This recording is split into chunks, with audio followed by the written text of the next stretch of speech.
Hi friends, Pragya सुयोग YouTube चॅनलमध्ये तुमचं स्वागत आहे। आणि व्हिडिओच्या सुरुवातीलाच मी मागे बकऱ्यांना टाळा आणायला आलो आहे बघा इकडे। आणि मागच्या बाजूला तुम्हाला सगळं एकदम क्लीन दिसत असेल। तर हे 5-6 दिवसापूर्वी आपला वनवा गेला होता, हे सगळं मागचं जळून गेलं होतं।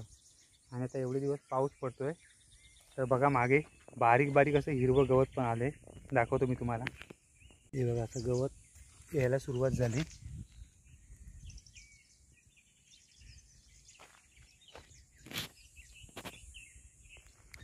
आणि हे सगळं असं पेटून गेलं मागून। पाऊस पण मस्तपैकी पडतोय, आता दिवसातनं एक सर तरी पडतेच असं वादळ। आणि तिकडे पण असं थोडं तुम्हाला ग्रीन टाईप दिसत असेल, गवत यायला सुरुवात झाली। आणि हे जर असं पेटून गेलं असेल ना हे पूर्ण, तर जे पहिले 2-3दा असा पाऊस पडतो ना त्याच्यामध्ये असे ते भैपोड येतात। ते आता तुमच्याकडे काय बोलतात मला माहीत नाही, पण आमच्या इकडे भैपोड बोलतात। तर आता तुम्हाला मी दाखवतो ते भैपोड कसे आहे ते बघा। याला भैपोड बोलतात हे बघा। तर इकडे थोडे झालेत, जास्त नाहीत, कुठे कुठे आहेत।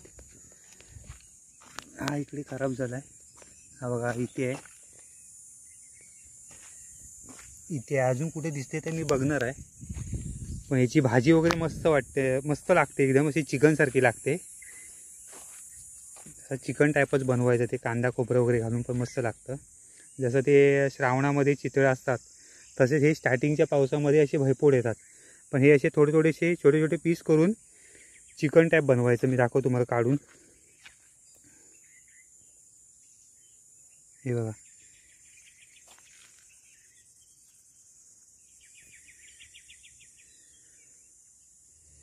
ही खाली माती आहे,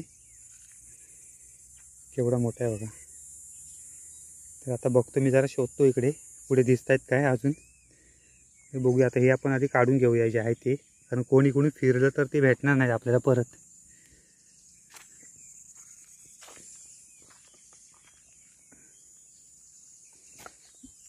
बकऱ्यांना टाळा आणायला आलो होतो, आता पिशवी पण नाही आणली, बघू आता अजून कुठे मिळत आहेत काय।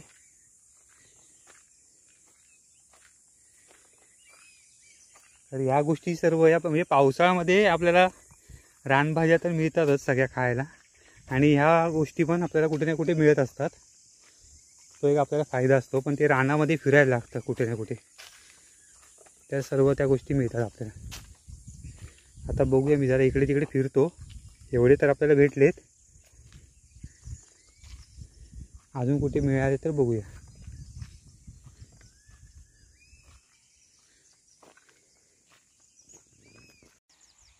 तर तिकडे आपल्याला हे भैपोड मिळाले होते त्या साईडला, तर हा एवढा पट्टा मी फिरलो पूर्ण, इकडे कुठे नाही दिसले मला। तर या साईडला जरा समोर बघूया, पर्यायच्या पलीकडे इकडे एक छोटासा पर्याय आहे, त्याच्या पलीकडे मिळाले तर बघू आपण, नाही तर काय एवढेच घेऊन जाईन घरी। आपली जी काजूची बाग आहे त्या साईडला पण खूप मिळतात, पण तिकडे आता आपल्याला गाडी घेऊन जावं लागेल। ते बघू आता, दिवसभरात जर वेळ भेटला तर एक फेरी मारून येईन तिकडून मी, भेटलेच तर भेटतील।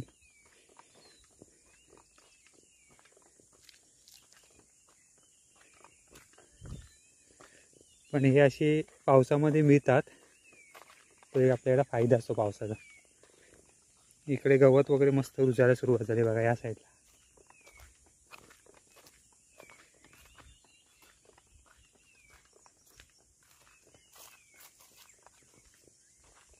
आणि हा बघा इथे आंबा आहे, बिटकी आंबा, जो गावठी आपला आंबा असतो तो। तर त्याच्या खाली आता बघूया जरा 1-2 बिटक्या पडल्या आहेत काय।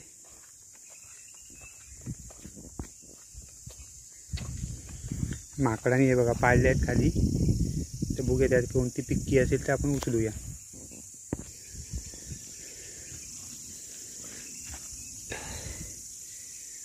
ही आहे तशी थोडी कच्ची आहे, ही बघा, ही जरा पिक्की आहे बघा बिटकी, स्मेल पण मस्त येतो एकदम। आणि इकडे माकडाने खाल्ले, माकडाने सर्व असे खाऊन टाकले बघा। त्यातनं एखादी आपल्याला भेटली तर बघू आपण। ही कच्ची आहे.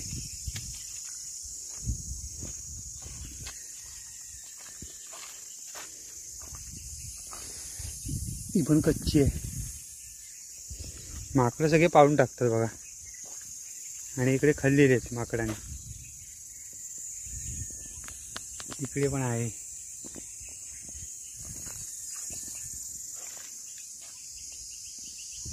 दोन भेटलेत आपल्याला. बिटके आंबा मस्त वेगळी स्मेल मस्त येतोय. 2 आंबे भेटले. आता घरी जाऊया. प्रज्ञा पण बघूया आता खुश होईल. भैपोड पण तिला गेल्या वर्षीपासून 2 वर्ष आधी खायचे आहेत. गेल्या वेळी काय आम्हाला भेटले नाहीत भैपोड, कारण आम्ही मुंबईला होतो. जरा लेट आलो मी गावी. आता बघूया काय बोलते ती, कसे लागते ते तिला पण कळेल आता. आणि इकडे हा टाळा मी आणलाय बघा बकऱ्यांना. तो आता घेऊन जाऊया घरी. आणि भैपोड बघा मी इथे खिशामध्ये ठेवलेत, पण जागाच नाही माझ्याकडे.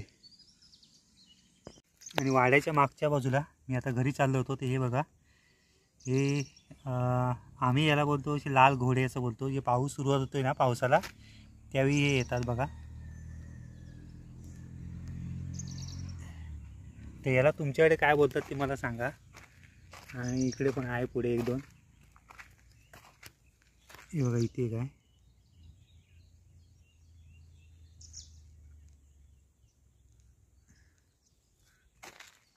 हा बघा हा इथे. तो आता जमिनीत चाललाय.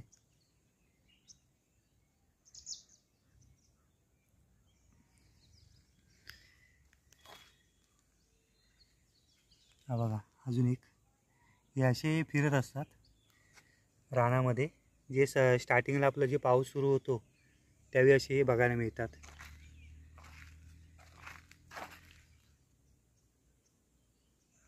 हा बघा आहे काय अजून. तुमच्याकडे याला काय बोलतात ते मला सांगा.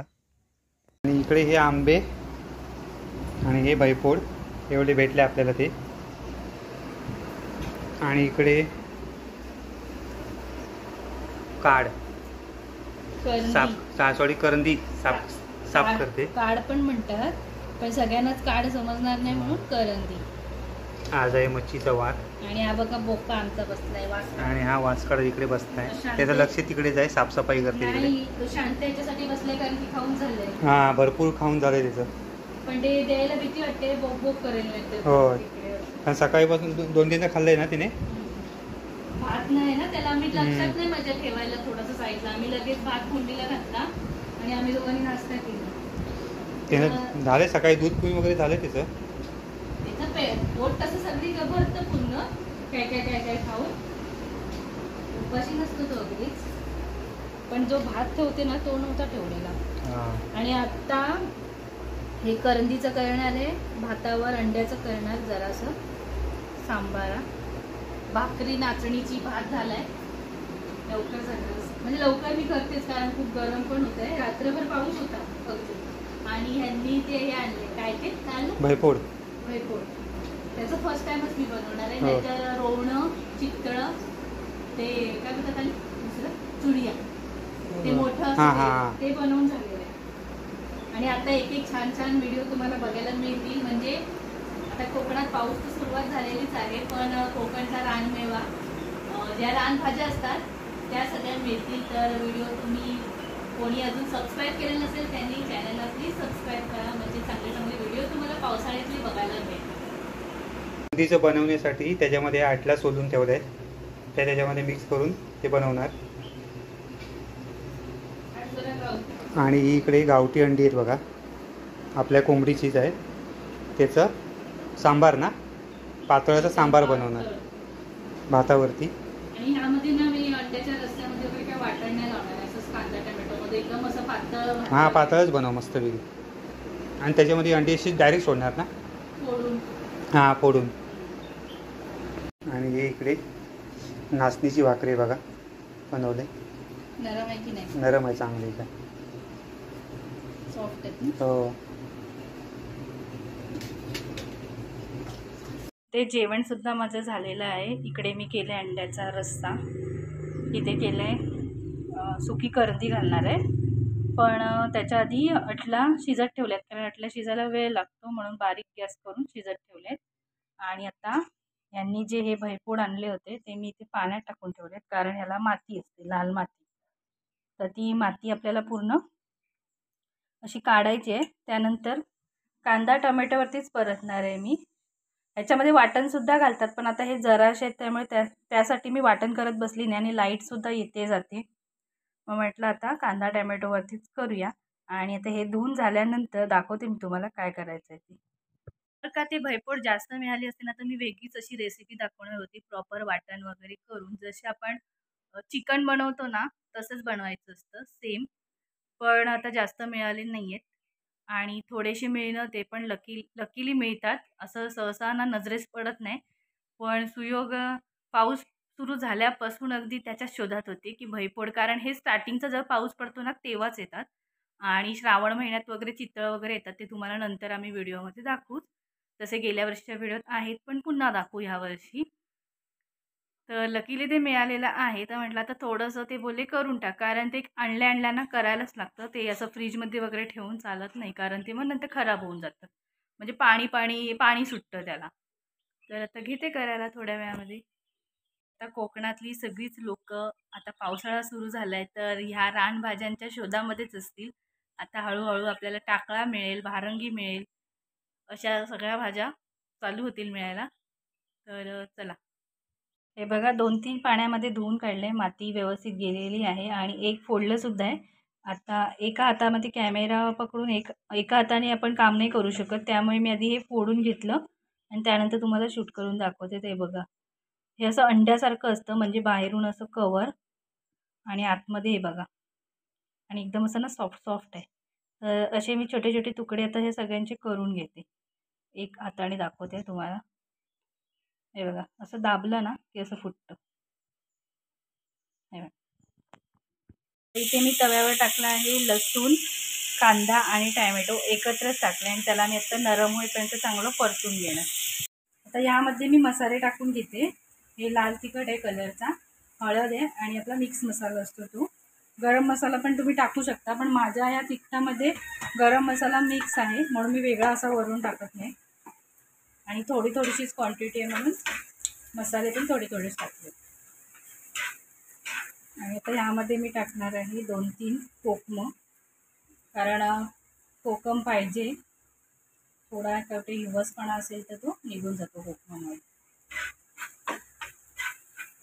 आता हे मी जे तुम्हाला तोडलेलं दाखवलेत ना भैपूड, तर हे आल्यानंतर मी दाखवलं ह्यांना की बरोबर आहे का एकदा चेक करा, कारण माझ्यापेक्षा त्यांना जास्त माहिती आहे, मी फक्त बनवून देते. तर ते बोलले बरोबर आहे. तर मला एक ना ह्याच्यामध्ये आतमध्ये आता आहे बघा पांढरा आहे ना, तर एक मला भैपूड भेटला ना तो पिवळा झालेला भेटला. तो पिवळा असेल ना झालेला तर तो खराब असतो, म्हणून मी ऑलरेडी टाकूनच दिला होता की मला वेगळाच काहीतरी वाटला म्हणून. पण हे बोलले की बरोबर आहे, पिवळा झालेला असलेला तो खराब असतो, तर तो टाकूनच द्यायचा. म्हणजे तुम्हाला पण मी सांगते एका माहितीसाठी म्हणून, जर असा पांढरा शुभ्र असेल तर तोच घ्या तुम्ही, तुम्हाला मिळाला तर.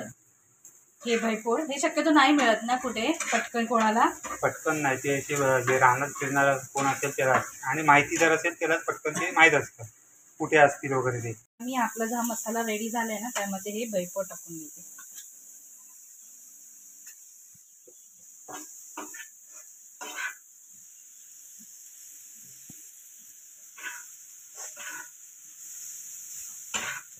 मंडळी जेवायला आता जेवायला बसलोय, 1:15 झालाय. या जेवणामध्ये मेनू आहेत जे तुम्हाला मी सांगितलंच की काय काय आहे ते, परंतु दाखवते आणि त्याची टेस्ट कशी झाली हे मी सांगते. तर इकडे आहे नाचणीची भाकरी आणि हे भैपूड केले होते ते बघा कसे झाले, कलर एकदम भारी आलाय. आणि हे फणसाच्या बिया टाकून सुकी करंदी सोबत आंबा घेतलाय.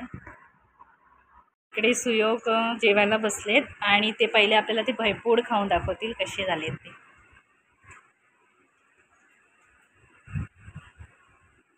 नक्की मी फर्स्ट टाइमच बनवले, कारण गेल्या वर्षी आपल्याला काही मिळाले नव्हते ना, ते चितळ वगैरे बनवली होती. आणि करंदी वगैरे तर काय आम्ही नेहमी म्हणजे बनवतच असतो अधूनमधून, पण म्हटलं पहिली ते टेस्ट दाखवा. नाचणीच्या भाकरी बरोबर खाल्ला त्याने, चांगले.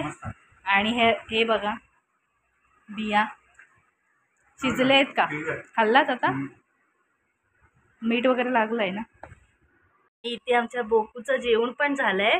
सगळ्यात आधी मी त्याला जेवायला वाढते, त्याच्यानंतर मी जेवते. आणि त्याला काय दिलं होतं, अंड, गावठी अंड आणि भात. ते त्याला आवडतं, ते मधलं असतं ना येल्लो, गायर बोलतो ते दिलं मिक्स करून की तो खातो. त्याला पाणी नाही ठेवलंय, ते मी ठेवते आता. तुला कसं लागला बैपोड? चांगला लागला. तू पहिल्यांदाच खाल्लास ना? मी पहिल्यांदाच खाल्लंय, पण ना तुम्ही बोललात ना मग अशी की चिकन सारखंच लागतं, तसंच लागतंय. फक्त एवढं की हे फोडी येत नाही बघा, अशा नरम नरम आहेत. पण वाटण घालून अजून मला माहित नाही, ह्याच्या पुढे पण आम्हाला जर मिळाले ना भुईपोड, तर आम्ही ते वाटण घालून प्रॉपर चिकन बनवतात तसं करून दाखवेन. पण हे कांदा टोमॅटो टाकलंय ना तरी सुद्धा मस्त झाले, मस्त लागते ना. मला ते चितळं आणि काय बोलली मी ते रोवणं, ते खायची सवय होती, म्हणजे झाली इकडे, तर ते पण छान लागतात. पण हे पण मस्त लागतं. तुम्हाला जर मिळाले, तुम्ही गावी असाल तर नक्की करून बघा आणि खाऊन पण बघा. मिळणार म्हणजे ह्या 2-4 दिवसामध्ये. आणि या जेवायला रान वाढलं. चहाच्या पातीला रात टाकायला लागते, चांगला ग्रोथ येतो. तर मी आता टाकलेली आहे, अजून उरली. कशा टाकायची का? नाही, दे टाकून घे. एवढी सगळी ह्याच्यात टाकायची गरज नसते ना, अशी ना. इथे बाजूला सर्व बेणायचं पण आहे, वाढलंय सगळं रान. तर ते काय रोज धुरी करतो ना, ते काय आमची ना कामच संपत नाहीत. आणि इथे सगळी पूर्ण भरून झालेत, पण त्याचा ब्लॉग मी वेगळा बनवला आहे, लवकरच येईल आपल्या चॅनलवरती. आताच तो ब्लॉग शूट करून झालाय. बस झाली का? टाकू अजून? टाकून त्याच्यात वरच्या बाजून असं वरून टाकतात इथून ना. झाली राख टाकून, म्हणजे आपल्या घरात गावी ना सगळ्या गोष्टींचा यूज होतो. तर ही बघा अशी पूर्ण आम्ही भरलेली आहेत, माती, शेणखत आणि लेंडीखत. थोडीफार वांगी सुद्धा आली. तर चला, आजचं काम झालं. दिवसभरामधलं पूर्ण भरायची होती ती कामं झाली. सकाळपासूनचं आपलं ब्लॉग चालूच आहेत. रानात यांना भुईफोड मिळाले होते, त्याची सुद्धा भाजी केली. थोडेसेच भेटले होते, पण कोकणात एवढं थोडं भेटणं पण लकीली आहे. तर त्याची भाजी पण केली होती, त्याचा रिव्ह्यू पण तुम्हाला दिला की कसं झाली होती ती. तर छानच झाली होती. तर चला मग आजचा ब्लॉग मी इथेच एंड करते. व्हिडिओ कसा वाटला ते मला कमेंट करून सांगा. व्हिडिओला लाईक करा, शेअर करा आणि चॅनलवर नवीन असाल तर सबस्क्राईब करायला विसरू नका. तर भेटूयात आपण नेक्स्ट व्हिडिओमध्ये. तोपर्यंत बाय. कामं भरपूर केलेत ना, त्यामुळे दमायला झाले. चला बाय.